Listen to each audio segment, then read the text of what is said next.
The gentleman from Texas is recognized for 3 minutes. Thank you, Madam Speaker, and I thank the chair, Mr. Comer, my good friend from Kentucky. I rise in support of my bill, H.R. 884, that would prohibit individuals who are not citizens of the United States from voting in elections in the District of Columbia. This is a common sense bill. I'm going to start with a question that's posed.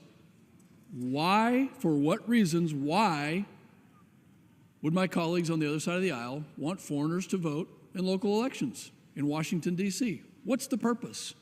So let's just pose that question of why, and I ask the American public to ask your representative where they stand on this issue, because it's a bipartisan issue with over two-thirds of this body having voted for it last year.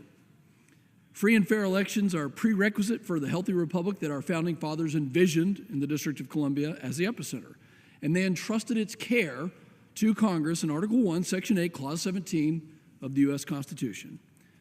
On November 21st, 2022, the D.C. City Council made a radical decision to allow non-citizens, including illegal aliens and those who are aligned with embassies of foreign countries, to vote in local D.C. elections.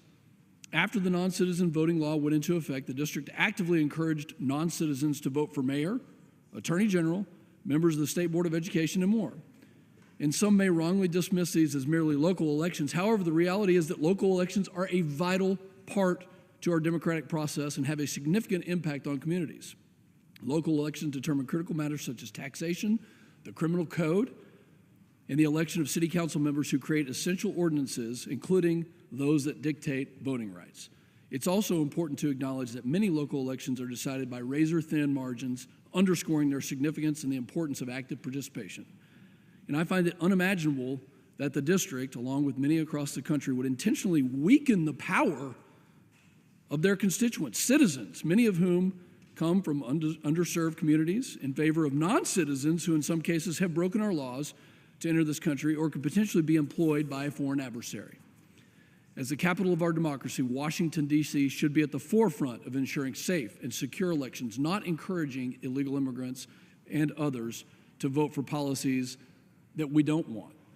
And I urge my colleagues on the other side of the aisle to look beyond Democrats' claim that this bill is discriminatory or misrepresents its intended purposes. No, it doesn't.